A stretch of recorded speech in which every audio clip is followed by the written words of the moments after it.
Una sa ating mga balita mga kasama, meron tayong kapapasok lamang na balita, breaking news. Ang detalye mula kay Radyoman Chanel Zanazar. Shan. RMN Live Report!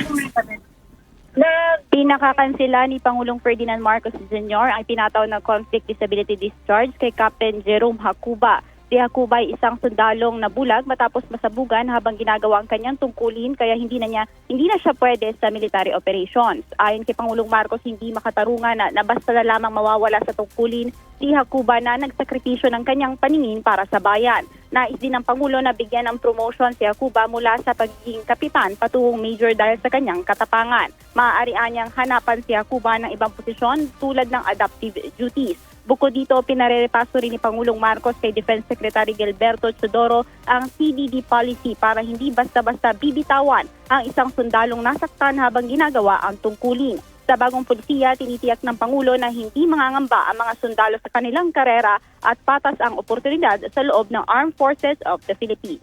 Kasama mo sa DZXL RMN Manila, Radyoman Chanel Salazar, Tatak RMN.